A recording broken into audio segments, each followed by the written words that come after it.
and welcome to Labour Lens. I am Sharon Ijason. On this week edition of the program, we'll be focusing on workers in the public sector, the challenges they're faced with, their expectations, and more. We will be right back.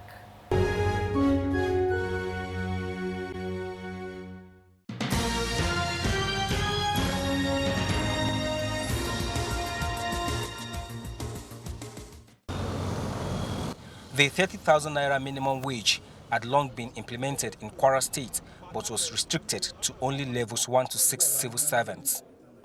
The consequential adjustment for levels 7 and above was captured in the 2022 budget, heralding the full implementation and payment of the minimum wage. We know the challenges we face in this budget, especially in implementing the full minimum wage, consequential differences of the minimum wage. The two sides have come into agreement that this issue of consequential adjustment should start by January 2022, and the government has accepted it. And I'm speaking with you, every worker in the state have benefited the minimum wage. This comes as good news to civil servants in the state, more so that the new minimum wage and the consequential adjustment for all categories of workers was reflected in their January salaries. That means a promise fulfilled. We received it this January. We appreciate His Excellency for fulfilling the promise that he made with his citizens and the workers of Kwara State. Collected the minimum wage this January, and it helped me a lot because I was not even expecting it this month. But I thank him for giving us the minimum wage. The Kwara State Chairman of the Nigeria Labour Congress, Comrade Issa Ore, and the Director General of the Michael Imodu Institute of Labour Studies, Comrade Issa Aremo, believe that the implementation of the minimum wage would boost the morale of the workers. We also urge the Kwara worker to be on their seats as at when due, because we know how much they have paid into their arrears.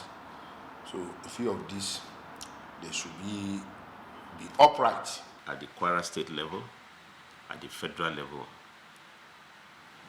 it's commendable that we have disposition on the part of government that say you will increase pay and at the same time guarantee jobs.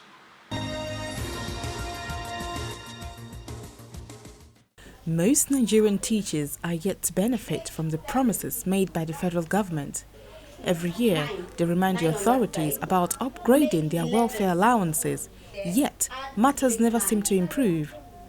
Early this year, teachers in public primary schools in the 6th Area Council in the FCT embarked on an indefinite strike over unpaid outstanding arrears owed by the FCT Area Council authorities. It was to force the Area Council to take them seriously. The teachers are aware their actions will impact negatively on the pupils who are already set back in the academic calendar due to the impact of COVID-19 pandemic. But they feel they have no choice. They are appealing to the federal government to intervene and get the area council to fulfill their promises. It's not encouraging at all. Rita, a primary school teacher who is at home due to the strike, wants her identity hidden for fear of losing her job. She says she has not been paid in full for months. Only to take their children to private school. And with this strike thing, it will really affect the children because they are lag behind. Because we are in second time now and they've missed a lot. They've really missed a lot. I just feel the government should really consider teachers. Others like her, who have resumed teaching, say teachers are not happy to go on strike as they know it affects students. But it is the only way they can get their voice heard. And no impact on teachers.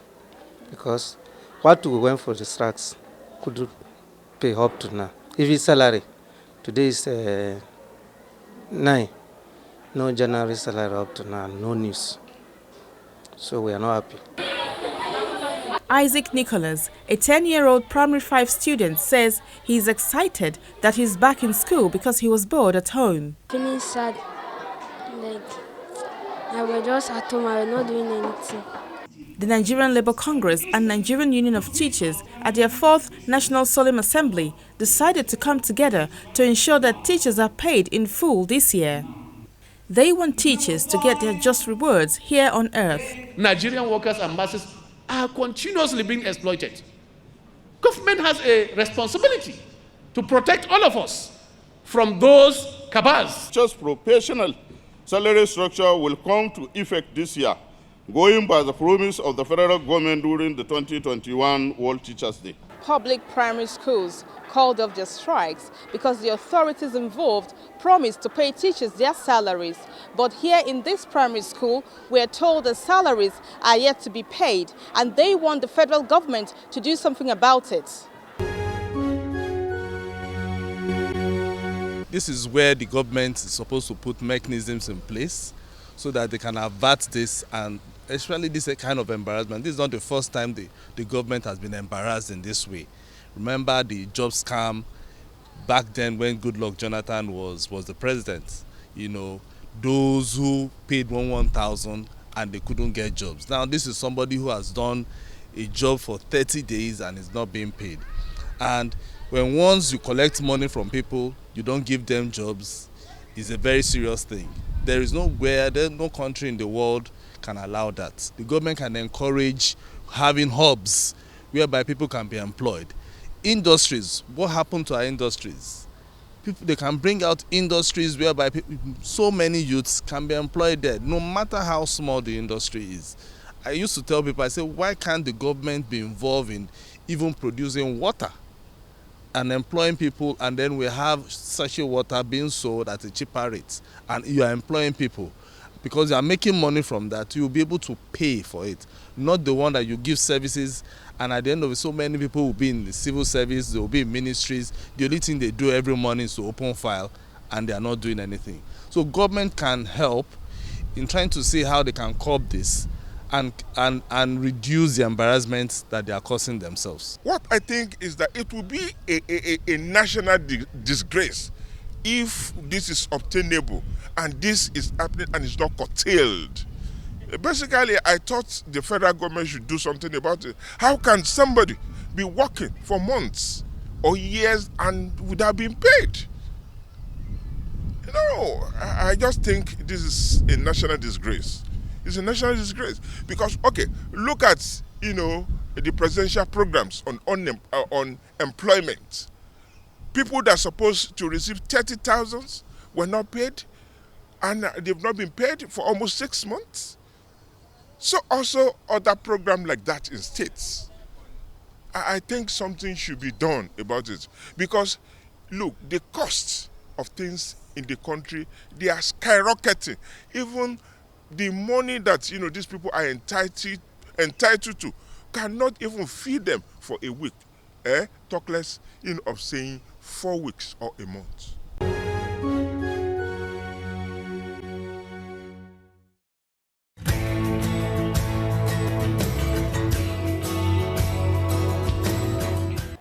On the profile interview segment this week, I will be speaking with the Secretary General of the Senior Staff Association of Statutory Corporation and Government-Owned Companies, Olorunfemi, speak about the job trend in the public sector, especially the issue of fake jobs. He also speak about the need for better welfare, amongst others. It's good to have you on the program. Thank you. A lot has been happening in the labour sphere. For example, the issue of the proposed increase in the fuel pump price. We know that the federal government has announced that that will be looked into in the next 18 months. How would you react to this as a labour leader? Well, we will say this. Government will need to show sincerity. Government will need to prove that labour can trust it. To this extent, I will say that the federal government of Nigeria has not shown any seriousness about the issue of removal of subsidy. They have also not shown sincerity. They have not proven to us that they can be trusted. All this journey started way back 2000. And the previous government told us the implication of encouraging subsidy. And we have been on the same page as far as the removal of subsidy, as far as removal of subsidy is concerned, we have been on the same page with the federal government, even way back in the early 2000s. However, there's a condition precedent. You cannot just remove this fuel subsidy without we being able to produce our own fuel, PMS, in Nigeria. I mean, what does it take? If we have 2 or 3 refineries and some people decided that these refineries will not work, then workers will say, no, you continue to suffer the implication, the negative implication of subsidy as a nation, as people who are leading us. So what we are saying, whether it is 18 months that they have given as a period of suspension, whether it is 36 months, that is not our problem. What we are saying is that for you to remove subsidy, number one, there are condition precedents. That's one point. Those conditions include easy transportation, accommodation, electricity, and the refineries must be working. Must be working.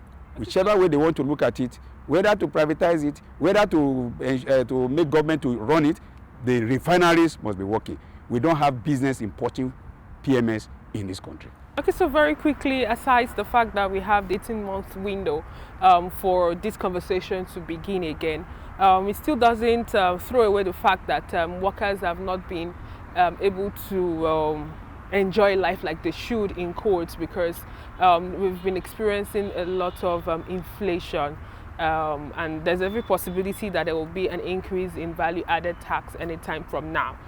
So as leader of workers, what would be your expectations from government in the year 2020? The year is just kick-starting. If I tell you as a labor leader I'm expecting anything from this government, I'll be joking. And we have decided as Nigerian workers that we should no longer brood, we should no longer lament when our destiny is in our hand. The people who have thrown us into this mess, they are not up to 1% of the entire population in Nigeria. And we are crying every day to saying that these people are misruling us. It's not their fault that they are misruling us, it's our fault that we put them there. And now we have decided that we are going to bring up our Labour Party from wherever they have kept it and take it away from all the forces that are making it difficult for workers to come together and take position of leadership in this country. Venezuela have done it, Brazil have done it, UK is doing it. So why can't we do it? We will do it. Come 2023, we are going to surprise this crop of leaders. So are you telling us that amongst workers, there has been a concise discussion towards ensuring that they are actively involved in politics? Of course. We have the NSC Political Commission, we have the TUC Political Commission, for which I am chairman. And very soon we are going to have a joint commission meeting where certain decisions will be taken. Meanwhile, we are organizing at TUC level, we are organizing a roundtable, political roundtable, you know, with a view of sensitizing all the senior staffs in Nigeria concerning their role, the role they are expected to play in 2023. Those who want to contest should be ready, and Nigerians should prepare Nigerian workers should prepare their voters card. We are going into politics whether they like it or not. We are going into politics and want to take leadership from these people that has been ruled us for so many years. So generally, what would you say has been, how would you rate the government when it comes to the welfare of workers generally, especially when it comes to wage? We know that the national minimum wage was passed into law by the federal government, by President Muhammadu Buhari recently. But looking at the indices that we are faced with, the realities of what the economy is saying right now, would you say that what workers are earning in your own sector is a living wage? It's not a living wage. Even it's not a wage for the dead. Because the dead people, we also need some maintenance before you bury them. The only thing we are expecting for this government to do for us is to bury us. But for as long as we are not being buried, the little cost, the little thing we are getting is not even up to what we need as dead body to take care of us. But thank God, we are not completely dead. We are still shaking, and we will be alive. This government, as far as the rating in terms of staff welfare is concerned, is 0. For instance, when we were getting 18,000 naira minimum wage, a bag of rice local rice was 6,500, Abakaliki rice. That was the rice I was eating. I stay in Abuja and I get Abakaliki rice. Let nobody tell us story about rice. There's rice revolution. Good day, see this rice. Why are they still keeping it there? If truly this is genuine, why are they still keeping this rice there? When Nigerians cannot buy rice? My sister, there's nothing nothing good that should be expected from this government. Workers will have to rise and take over legitimately through democratic process. And that is the journey we have started.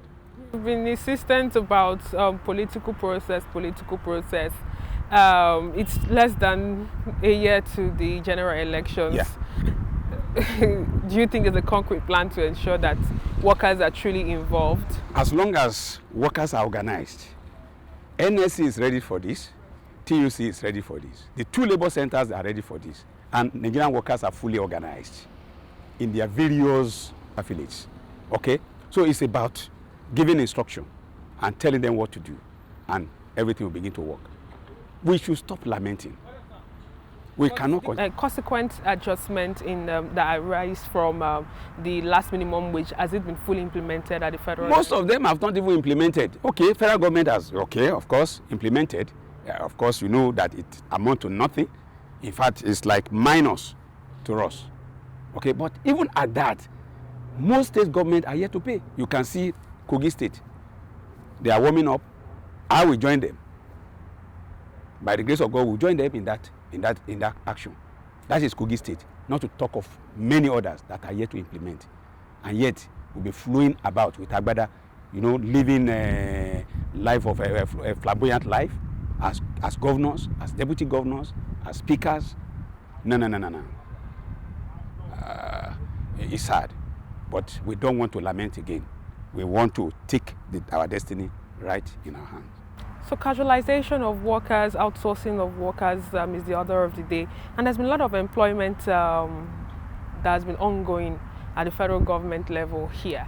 How would you rate the process? Number one, employment as far as this government is concerned is based on who you know. And a lot of them, you can go and find out, a lot of people have been given fake appointment all over the place that they cannot pay. They cannot enter the IPPIs. Thousands of workers paid, thousands of people paid, some of them 500, 700,000 naira to get a job, only to discover that they are fake. What are they doing about it? Go to Federal Civil Service Commission, go to IPPIs, a lot of complaint about people who are employed, but they cannot be payrolled, simply because there are issues around their appointment. Is that the type of government we should trust? The level of corruption in the land has multiplied. Not talk of insecurity. People are impoverished. Just throw a bag of rice in a particular village. Throw 10 bags of rice, and you see how people begin to jubilate. They have removed that thing, that core value that we used to have as Africans: integrity, dignity in labor. They have removed it. Look at our youth. They don't want to work. They want to make money. And so, are we not the headquarters of Yahoo? Are you still complaining about why Ghana don't want our youth? Why they hate us so much? Are you still complaining about why there will be problem? Why our people in South Africa cannot stay there in peace? Are you still surprised? Because of leadership at home. Our youth goes out there, they want to impress the people at home, so they go out there to go and do some unprintable things. It is because we are deviating from our core value. The value of dignity, the value of honesty, the value of dedication, the value of hard work is fast eroding us because of the kind of leadership. Owing to the fact that there is a lot that needs to be done to ensure that dignity of labor is restored, I'm really concerned about workers that will find themselves in a fake employment. Can you shed more light on how this racketeering takes place? Is it that we have some unscrupulous people that are in this, or I really don't understand? They are in this government. Go to Federal Ministry of Labor. That's the first place to go, and that is my constituency. Go to Federal Ministry of Labor and say some people were employed in this place and they could not get their salary through the IPPIs. What happened? They have investigated. The head of service has spoken about it. What has happened to those who did it? So I have just given you one out of so many examples, so many agencies that are going through this. The International Labour Organization has always proposed the need for decent work. Yeah. With the current challenges we're faced with as workers in the country, would you say that decent work is being experienced here by Nigerian workers? Or how do you think, what are the steps that that the government and relevant organizations can take, the private sector can take, to ensure that we have a decent work? It can't just be negative all through. There must be positive things or solutions that we can actually see to the several challenges that we're faced with at the moment. Okay. If you look at our legislation that should govern whether we have decent work or not, look at it. It is the employer-centric. It has never been in favor of the employees. So even the definition at the level of International Labour Organization, the definition of decent work doesn't come. We don't understand it in Nigeria. If I want to give you, if you go to UK, you go to some of these their countries and say, okay, you want to know what decent work is all about, you will see it and it will be very clear, documented. But here in Nigeria, even our laws, beyond the issue of labor laws, the laws that governs our traffic, are they being obeyed? And when they disobey them, are there penalties? You pity those road safety guys. You pity the traffic police. They will beg them. If they refuse to be begged, they will tag them. They will injure them. They will do so many things. They will call them names. And therefore, if you cannot beat them, you join them. So they collect 20 naira from them, 30 naira, and the whole system collapses. This boiled down to leadership. If you ask me, if you are asked to choose a particular office in Nigeria where you want to, I would prefer the traffic, because that is where the insanity of Nigerians are displayed. And once you are able to correct the insanity, then things will begin to flow. The issue of decent work or indecent work in Nigeria, it has no meaning. You can, at the level of theories, at the level of roundtable discussion, I can come there and come and blow grammar. But the reality is that it doesn't exist in Nigeria. Maybe you can talk of some blue chip private sector employment, or maybe some specialized agencies like night concert, okay? Like, I can name few. I will go there, you say, oh, they have a system that provide for decent job, okay? They don't joke with their union. Before issue arise, they tackle it, deal with it scientifically, and it's not as if you will not have problems. That's why they call it industrial relations. There will be conflict, but the process that we have put in place to resolve the crisis, the conflict, is what matters. And when you look at that down the line, you saw a situation whereby some workers went to court, NIC, over sack without their entitlements. We have cases like that. The issue of casualization, I don't want to begin to mention names of organizations, even the one that I have worked with. Now just throw out staff anyhow. And casualization is also being rebranded. Okay, a third party, you say third party. You give a third party contract to get you staff to work in a particular setting for you. You pay the organization to pay them. Under normal circumstances, the organization must apply every rule that governs decent work. But when there's problem, you see, the organization will say, well, I'm not your employer. Go to your employer. The employer will come and say, we had a contract. You say, no, go and sort it out. At the end of the day, the workers will be at the... We are going to IAP over some of such cases with Intels, with EMS. I've given you specific instances. So, I've given you 2 instances now. So when you look at this, you discover that we have a long way to go in Nigeria as far as decent work is concerned. Thank you very much for your time. Thank you. And that's all we can take on today's edition of the program. Join us next week for a fresh edition of the show. I am Sharon Ijason. Thanks for watching, and remember that labor creates wealth.